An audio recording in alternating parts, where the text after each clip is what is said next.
Hello and welcome back to the State of Football, a podcast where we talk about the ongoings in the football world, the players, the transfer market, and everything in between. We're your hosts, Nimish and Vignesh. And before we start this podcast, I just want to say that we're really sorry for not being regular and really be regular with our uploads. It's been long since we last uploaded a video, but it's been wrong because of the cyclone that happened in West Bengal. And I am really laughing. I can't control my laughter right now. So should we start? Should we start? Because fun fact, because we're not the reason for the laugh is not the cyclone in Bengal, because I was here when all of that happened, and to all the people affected, let's just hope all of them recover pretty soon, financially and physically. And the reason of our laughter was that the backgrounds and the jokes we were making of actually not being in both these places. But yeah, hopefully if things go right, probably in a few years time and a few EMIs later, we actually might reach those places someday. And let's head to the first topic of the day, which is Bundesliga and Bayern Munich just regaining the top of the lead back in the top of the league. What do you think about it? Yeah, let's start off with Bayern versus Dortmund. Now that was a game that defined the course of the Bundesliga and how the race panned out in the end. Bayern Munich clear the top, 7 point lead. I don't think anyone is going to catch them at this point in time. After the Dortmund game, they've defeated Leverkusen 4-2, and that also has helped them regain their spot in the top. But Dortmund have won against Hertha Berlin, but I don't see them catching up anytime soon. So I think the Bundesliga title race is done and dusted for now. Yeah, definitely. Because Bayern Munich usually do take this toll when the Champions League is on, when the domestic cup competitions are on. Bayern Munich usually do tend to have a slip, but more often than not, they just regain the lead back by the end of the season. And heading towards the last 4 or 5 games, they make sure they have a cushion of a 6-7 point lead. And now they have a 7 point lead, which I don't think they'd be dropping off anytime soon. And looking by the things of it, I think the Bundesliga is pretty much sealed, and Bayern's going to take it back home. Mm-hmm. Yeah. And let's head forward to the next topic in hand, which is the one news we all have been waiting for. It is the Premier League. It's going to return sometime in the next, whenever this is uploaded, probably a week or 10 days within that. And it's a big news. All of us Premier League fans, which is most of the following in India, if I'm not wrong. And it's a big deal for all of us that the Premier League is returning with the new rules, of course, which we'll go on and discuss. But you think the Premier League should be returning? You think we're making the right decision? What do you think? Let's be honest. The first thing that our viewers are here to see is that if we're talking about the Premier League or not. That is what everyone in India watches right now. So yeah, I think for me personally, it's a bittersweet moment, the return of the Premier League. It's really good for me personally because I'll get to watch United back. And I've been waiting to watch Bruno and Pogba together in midfield for a very long time now. But we have to take into consideration the Scousers. They might just win the league. And they might win the league. It's not really sure now, it's not really sure. Anything could happen. Yeah, it's not really sure. Like it's they might 2020, guys. It's 2020. It's 2020. Anything can happen. Yeah, something catastrophic could happen. Yes, just open up one of those as if this year was already not bad enough. Liverpool are going to win the league as well. So there you have it. It's the worst year officially in the history of mankind. But on a serious note, though, it was obvious that Liverpool were going to win the league. In this news, yeah. So regardless, the Liverpool were going to win the league anyway, and I think that they should be. But it's a bittersweet moment for them as well, because their fans won't be getting to watch them lift the trophy. But Klopp has had his say on things. Klopp is saying once it's more safe halfway through next season, he'll organize for a stadium unveiling. I mean, for a trophy unveiling, he'll go on a bus tour across the whole of Merseyside, and he should do whatever he pleases, because they have won this league and they're going to win it by a big margin, and it's going to be a good moment for them. And let's just hope all the other teams get a warning call from this, and they realize that they have to step their game up the next season. Yeah, in all fairness to them, I think they do deserve to win the league. They've played outstandingly this year, and yeah, they are allowed to celebrate. If not this year, they could celebrate next year, as Klopp is referring. So yeah, now And the other the five teams, substitutions rule, what do you think about it? the five substitutions rule, dude. I think in when the Premier League returns, injury management and player management is going to be key. You have to, because players have been quarantined in their homes for so long, they've been isolated, they've been away from the game. They're No matter how much work you put in at your home, your fitness levels are going to drop because you've not been at the top level for a very long time. It's been almost 3 months since they last played a Premier League game. So even though they've been back in training, they've been back in close contact training, their fitness levels are not up to playing the 90 minutes. So I think injury management and player management is going to be key during this time. You have to take care of your players uh, if you want your team to have a chance of winning, finishing in the top 4 or top 6, depending on whatever your goals are. So yeah. Definitely. I think the rule, that to be more clear, it's still going to be 3 turns of substitution, but they can make 5 substitutions. So it's not going to give advantage to those teams who might use this substitutions for time wasting, because they can't do that. It's still going to be 3 turns. So in the 3 chances you get to make substitutions, you can make it in two, two and one, or three, one and one, or just make 5 at once. That's not really gonna change. The thing that changes is that instead of 3 substitutions, which was the usual, there's going to be 5. And I think that will be really helpful to rotate the players around, because in the span of 37, 38 days, they're going to have 9 or 10 Premier League games, 9 Premier League games for some clubs. So it's going to take a toll on their physical health a lot. So it Exactly. will be really nice to see some academy graduates of ours get a chance, and for each club that it goes the same way. And let's just hope that United do manage to finish the top 4. And Mhm. let's hope. Yeah, it's a big question mark right now, because every team will have all their players back. It's been 2.5 months, 3 months close to since football has stopped, and most teams would be back to full strength now. And it'll be interesting to see how a full fit Premier League squad. It'll be just like when the season begins more often than not. Let's just see how things go. Yeah, I totally agree. And I think this is one of the few positives of the coronavirus break that happened, that all the teams are going to be fully fit. They'll have all their key players back in the game, and I think that is going to help them a lot. Now, no team has any point of any excuse. They can't make any excuses that we didn't have our X player, our Y player to help us through the end of the season, and now everyone's back to their best. But still, the key being injury management and player management. Let's see how that turns out for them. And that three substitution rule, I did not know about that. So thank you for sharing that with our viewers and with me. Anytime, anytime. That's what we do. That's what we do. We just try to get information across that some people may know, some might not. What's the fault in sitting down and discussing some football? We all love it, don't we? Yeah, definitely. So let's head to some transfer news, because one news has pretty much caught the eye of most people now, which is Timo Werner to Chelsea. Uh, what do you think of that? I've been reading pretty conflicting reports on this. Some people say that the deal is almost finished. It's almost completed on Chelsea's side and on Timo Werner's side.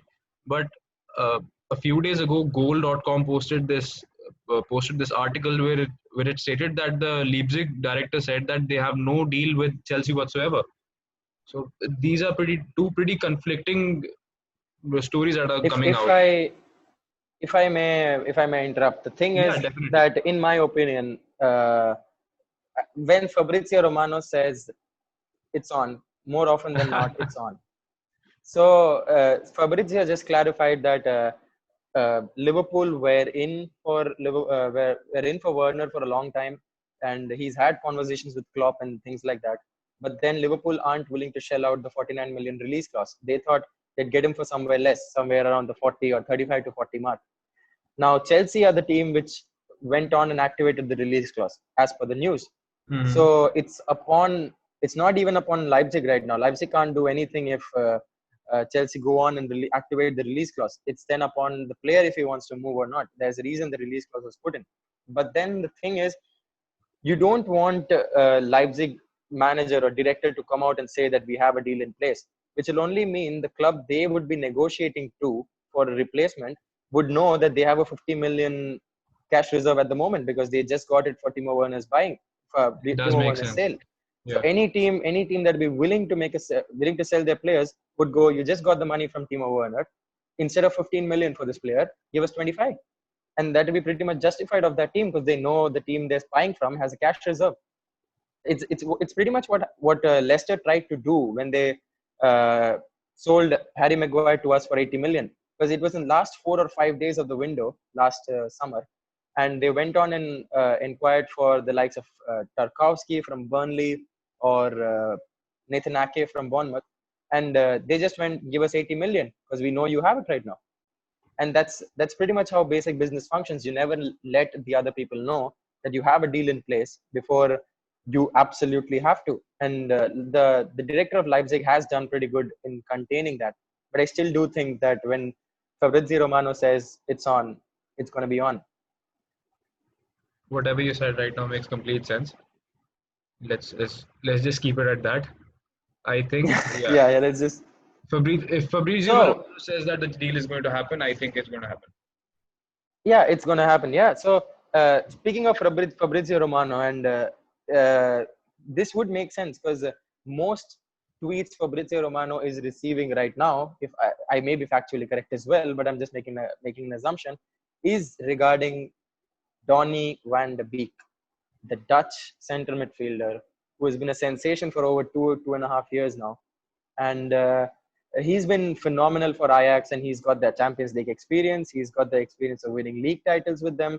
He's played with phenomenal players like Hakim Ziyech, like Frankie De Jong, like As the licked, De Ligt. Yeah, and there is Neres, there's Tagliafico. Dusan There's a Tadic. plethora of fantastic players. Yeah, there's a plethora of fantastic players he's played with and against for that matter.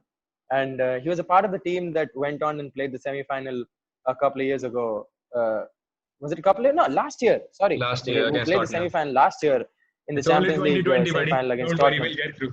Yeah. You never know. You're just losing track of time, aren't you? And United are supposedly closing in for a 44 million euro deal for him. What do you think? Would you like for him to come to United?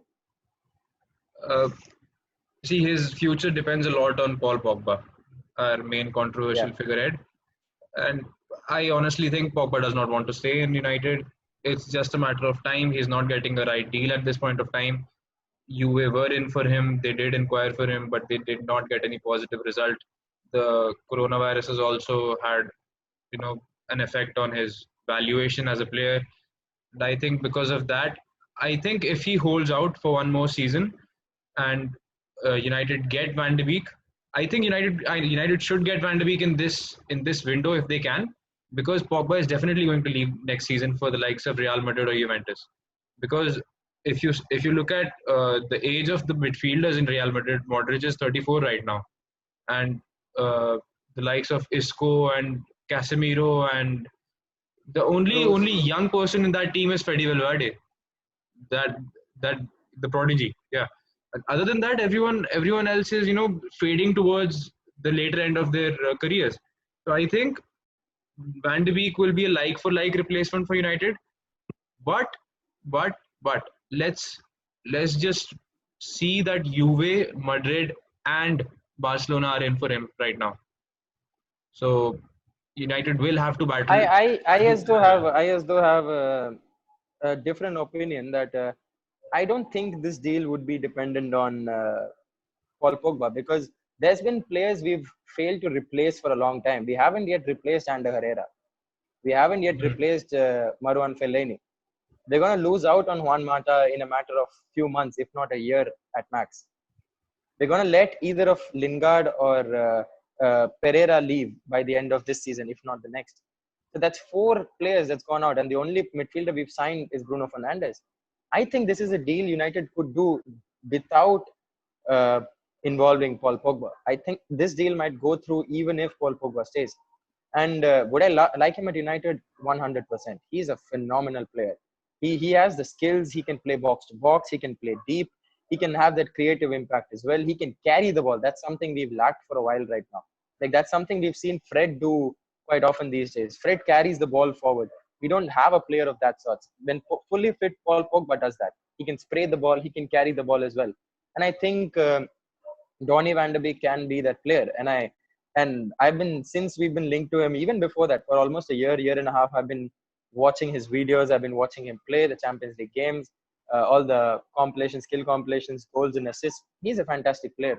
There's no doubt that he has the potential to come to the Premier League and make that big move from Ajax. And let's just see. I'm just hopeful that United go on and sign this player. And if we do manage to do that, it'll be a fantastic signing. It's going to be one of those. It's going to be another of those Bruno Fernandes signings. It's a player of that sort, a player with that caliber. Uh, he comes into the league and he takes the league by storm. He's going to play good. Yeah, I do agree with you to some extent, but I we still have to take into consideration things like Kai Havertz and players of that caliber who we are linked to right now. Saul Niguez is another one for that matter. So I I feel these big name players like Kai Havertz is not going to cost anything less than 80 to 90 million. Saul Niguez has a 115 million release clause, 125 million release clause. I don't think United are going to put that much money into a creative midfielder after buying Bruno Fernandes. I think even if Pogba stays or goes, United have put their creative responsibility on Bruno Fernandes. And there's only one player I see United shelling out more than 100 million for. It's the guy whose t-shirt, not exactly whose t-shirt, whose club's t-shirt I'm wearing right now. And the club which is in my background, which is Borussia Dortmund and Jadon Sancho. I think that's the deal United are hell-bent on finishing. I don't think any other deal apart from Sancho is a priority right now. I think United are in close terms with Jack Grealish. I think United are talking to Van de Beek Yeah, Grealish is because another player I Edwin missed van der out on. Sar. Yeah. Yeah, because Edwin van der Sar came out and said that there has been interest from Real Madrid and Manchester United, and we got to take that under consideration as well. Edwin van der Sar is if I'm not wrong, he is part of the CEO or part of the management team of Ajax. And if he comes Yeah, out and says United and Madrid are interested in him, it is one of two things: one, that United are, and they want to United are and they're letting Madrid know that, or United are and they're letting United know that Madrid are in for him as well. So make your move, be the team. Or two, that Real Madrid are concretely in for him, and they want Real Madrid to play their hands just by mentioning, see, you guys are in for him, but United is in as well, and they can manage to shell out money even during this times of coronavirus. So make your mhm. move quickly, or United is going to take him. I So you can agree. look at it both perspectives, because we've been used for signings pretty much whole of our club history. Because if whenever a team wants to sell out a player, just throw Manchester United's name in there. You get an improved contract. You get 10, 15 million raised on your transfer fee. That's what Yeah, always happens. Let's just hope. Let's just hope this is not one of those scenarios. yeah, definitely, definitely. I I So personally think that as so well. Let's just hope. Yeah, at the end of the day, all we can do is we've been used several times. We've been used for Gareth Bale. We've I been used think for Edwin Thomas van der Sar Muller. is We've been playing the used. card right now where he's trying to show Real Madrid that yeah, United are in for him. He's trying to increase the valuation of his player because he already Yeah, had a and deal as with a he CEO, had a verbal agreement with them as well with the likes of Andre yeah. Onana At the end of and the day, Hakim Ziyech and at the end of the even day, yeah even if Van der Sar is a club legend for us, he's a CEO there. He's got to do what he's got to do to raise the price. hmm And if saying United are in for him raises the price, good for him. He is learning the tricks of football, I guess. yeah yeah So to not to end the podcast and to ensure people that next we will be uploading soon, we have a whole bunch of content ready. We have the Premier League returning. We have FPL to discuss. If most of you are interested, do let us know, because we are there in Fantasy Premier League, and we just like to end on a very not a sad note, but a very important topic the topic that has been floating around for a couple of weeks right now. That the whole concept of Black Lives Matter. I'm repping the blacked out Dortmund kit, and I would like to have a couple of words that what happened with George Floyd was really unfortunate, but what's been happening with the black community through in the United States, in the UK, in Europe, even in places we don't even know about, is really, really horrible. No one, regardless of what their choice of religion is, what their skin color is, what their life choices is, and what their sexual orientation is, should be discriminated upon. And anything that heads towards that, if you're not against it, you're for it. So people who are standing there recording videos, people who have done nothing against it, you have to realize that you are for it. Until unless you raise your voice, you talk about it, you're for it. You're supporting the system. You're supporting the system that has been placed, oppressing these people, and it's not a good thing to happen, because at the end of the day, there's just one race, and that's human race. And we would like to pay our respects to the family of George Floyd. We'd like to pay our respects to all the lives that has been sacrificed for no apparent reason. All the black lives, all the people of different ethnicity who have been discriminated upon. And we just want to wish everyone out there safety. We just want the protest to continue. And we want to put it out there that as a footballing community, we've been talking about racism far beyond the other communities have been. And we just hope that this comes into effect, and we get racism, which is a more important virus than coronavirus right now, out of this planet Earth. Yeah, completely agree with you.